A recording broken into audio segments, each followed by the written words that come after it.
Yeah, they call me The Rock. He battled Jordan shot for shot, possession after possession, yet history barely whispers his name.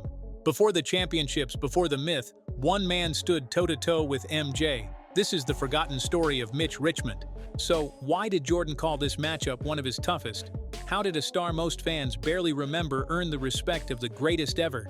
In today's video, we dig into the details, the numbers, and the clashes that shaped MJ's early years, and reveal the rival time erased.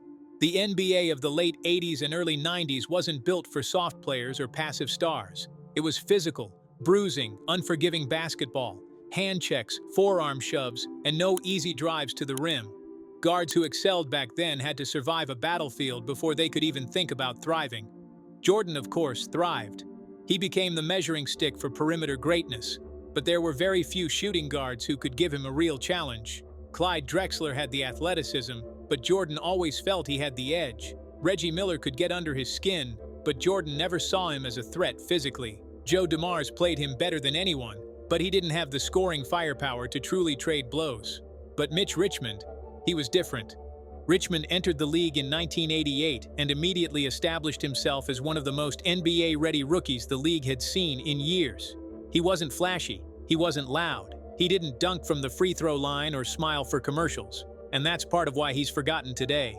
Richmond played the game like a tank disguised as a shooting guard. At 6 feet 5 inches and nearly 220 pounds of muscle, he was built more like a running back than a perimeter scorer. But he combined that power with a soft shooting touch, elite footwork, and a methodical scoring rhythm that made him nearly impossible to guard one-on-one. He attacked the rim. He bullied smaller defenders. He posted up like a forward. And most importantly, he didn't back down from Jordan, ever. Even Jordan himself said it repeatedly. Mitch Richmond was the toughest two-guard I ever had to guard. Not Clyde, not Reggie, not even Kobe, who came later. Mitch Richmond.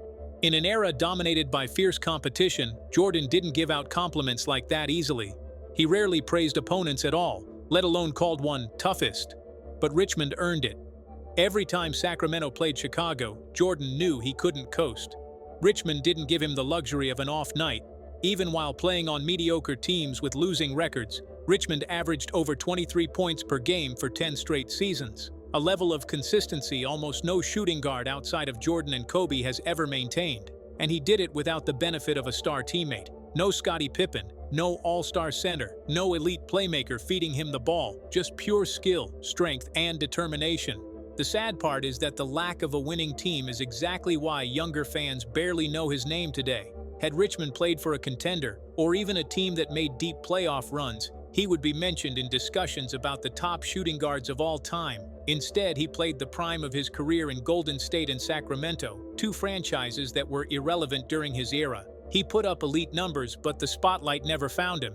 And in the NBA, history tends to forget players who dominated in the shadows. Imagine a player with Jimmy Butler's frame, Devin Booker's mid-range craft, and Dwyane Wade's physical finishing ability. That was Mitch Richmond. He wasn't a flashy acrobat or a viral dunker, but every movement was efficient. His jumper was textbook, balanced, repeatable, perfectly squared. His drives were direct and powerful. His post-game was polished enough to punish guards who dared to switch onto him. And he did all of this with a relentless competitive edge. Jordan knew immediately that Richmond was trouble. In their early matchups, Richmond didn't play like a rookie facing the defending scoring champion. He played like an equal. He attacked Jordan. He forced contact. He shot over him. He posted him up. And he guarded him physically, one of the few players who actually had the build to do so. Most two guards simply couldn't match Jordan's combination of size, quickness, and strength. Richmond could. He made Jordan work for every inch of space, and Jordan respected him for it. In one interview years later, Jordan said, "Mitch was strong. You couldn't move him, and he came right at you every possession." Coming from someone who took pride in outmuscling opponents, that's a powerful statement. Richmond wasn't intimidated. He wasn't starstruck. He understood that if he played Jordan like any other defender did, timid and cautious, he'd lose instantly. So he pushed back, sometimes literally. One of the reasons Richmond is forgotten is timing. He entered the league during the peak of the Jordan era. That meant he wasn't beating the Bulls in the playoffs. It meant he wasn't making finals runs. It meant his best games were buried beneath Chicago's greatness. Fans remember Reggie Miller or Clyde Drexler because they were part of big playoff storylines. Richmond, through no fault of his own, wasn't. But if you purely compare skill sets, physical tools, and scoring ability, many basketball historians argue Richmond was the second-best shooting guard of the 1990s. Watch their old matchups closely. The body language tells the story. When Richmond catches the ball on the wing, Jordan leans forward, tenses up, and prepares for a real battle. You never see MJ relax against Richmond. And when Jordan had the ball, Richmond often absorbed hits that would knock other guards off balance. Jordan didn't go through Mitch, he had to go around him. That was rare. The numbers back this up too. Against everyone else in the league during that era, Jordan often controlled the tempo and dictated matchups. Against Richmond, Jordan still dominated as usual, but he had to exert noticeably more effort. Richmond made him sweat. Richmond made him adjust. Richmond made him play harder. And that, ultimately, is the definition of a worthy rival. But the NBA doesn't immortalize effort. It immortalizes rings. It immortalizes finals moments. Richmond didn't get those. What he got instead was the respect of the greatest player ever, a badge of honor that means more to hardcore fans than trophies ever could. Jordan didn't just tip his hat to Mitch, he elevated him into rare company. He called him underrated, underappreciated, and one of the few players who legitimately made him lock in defensively from start to finish. When Richmond finally joined the Lakers in 2001, he won a championship, but by then he was a bench veteran, not the dominant scorer he'd been a decade earlier. It was symbolic recognition, not the true validation of his prime years. By then the league had already moved on. Younger fans never saw him. Older fans rarely bring him up. Highlight culture doesn't celebrate methodical scoring or power guards who lived in the mid-post. And just like that, Mitch Richmond, one of the toughest, strongest, most skilled shooting guards of the 90s, faded from popular memory. But Jordan didn't forget, and that matters. When you break down Jordan's career honestly, you realize something important. Greatness isn't defined only by who you defeat. It's defined by who pushes you to elevate. Mitch Richmond did that.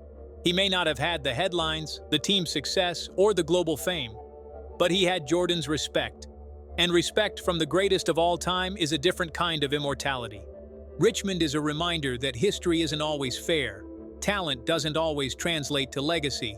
And sometimes the best players, the ones who truly challenge legends, end up as footnotes because the spotlight never found them. But if you ask Michael Jordan who gave him some of the toughest nights of his career, he'll mention one name with zero hesitation, and that name is Mitch Richmond. So the next time people talk about the stars Jordan faced, the rivals he battled, the players who tried and failed to dethrone him, remember the one who earned something different. Not a victory, not a championship battle, but something even rarer, the genuine respect of the greatest to ever play the game. Because sometimes the strongest opponent isn't the loudest, or the flashiest, or the most famous. Sometimes he's the one history forgets, while the greatest never does. If this breakdown opened your eyes to a forgotten chapter of NBA history, make sure you hit that like button and subscribe for more deep dive storytelling. Drop a comment telling us which overlooked legend you want next, because the NBA is full of hidden rivalries, and the next episode might rewrite another piece of basketball history you thought you already knew.